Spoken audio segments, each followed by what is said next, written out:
Lloyd Green at the Daily Beast wrote a really interesting article about a concept he calls backdoor impeachment. He says, look, basically what the Republicans have decided is, okay, we couldn't beat President Obama in his re-election effort.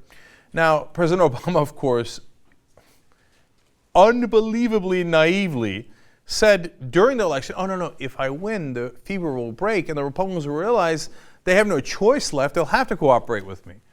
And if you watch the Young Turks then, we played the clip and we laughed and laughed. Well, of course, they have not gone in that direction. I told you about a New York Times story where they explained that the top conservative leaders in the country got together immediately after the re-election and planned to shut the government down, which they did over a year later. So they immediately planned to take hostages, whether it was the government shutdown or the debt ceiling, and they put that plan into action.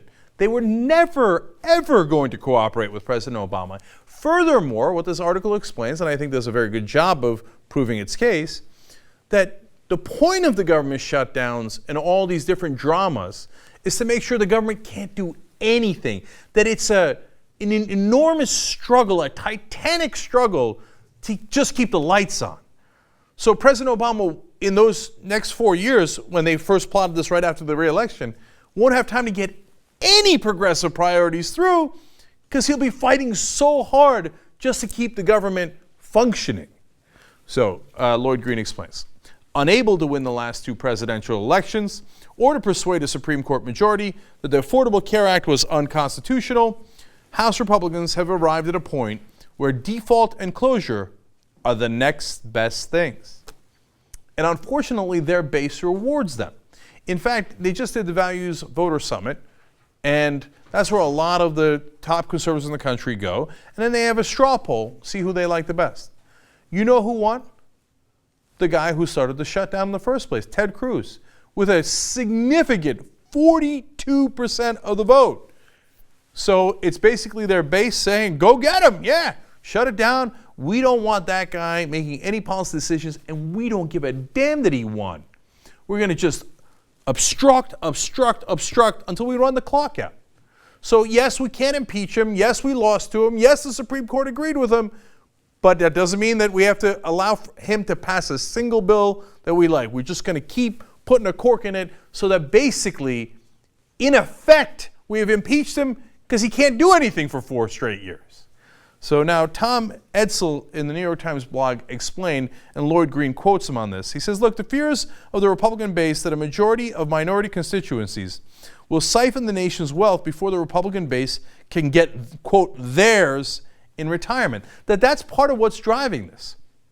That rabid base that supports Ted Cruz now, most of all because he caused this government shutdown, is thinking, stop him for 4 years, because if we don't stop him, they believe all that Fox News, Rush Limbaugh stuff, you know, the Obama phones and all the other panics that they created. Like, oh no, Obama's going to give all of our money to black people, the 47% of the country who doesn't work, the ones that are the freeloaders that the cops in Philly, in the story we did yesterday, bash over the head because they say, oh yeah, you come here, you know, you weaken the country, you're freeloaders. Even the black guy was trying to go to work. Doesn't matter. To them, all the black guys are freeloaders.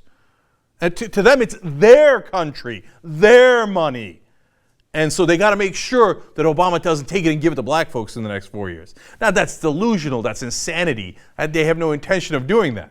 Now, the reality is, what do the Republican politicians want?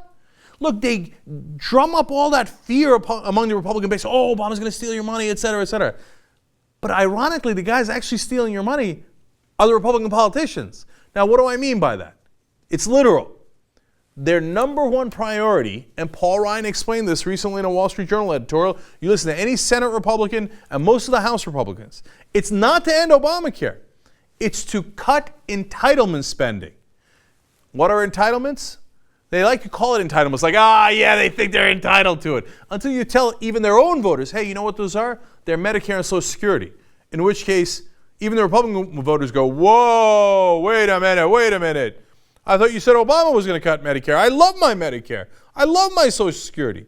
And the voters for the Republicans tend to be older, tend to be more white, right? Well, it's interesting because the National Journal poll showed that over 4 in 5 white seniors say any debt deal should not deal with Social Security, Medicare, or even Medicaid.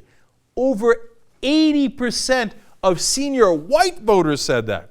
And over 70% of whites without a college education. Again, a category that Republicans do better in, okay? 70% of them said, no. Don't touch Social Security, Medicare, or Medicaid under any circumstance. So the Republican base that's thinking, oh yeah, shut it down, do a backdoor impeachment, don't let him do anything. Yeah, Obama, man, you're not going to take my money. Where'd my wallet go? Well, the guys you empowered are the ones that are most looking to steal your wallet and take that money out of Social Security and Medicare. And where are they going to put it? Like they've been telling you all along.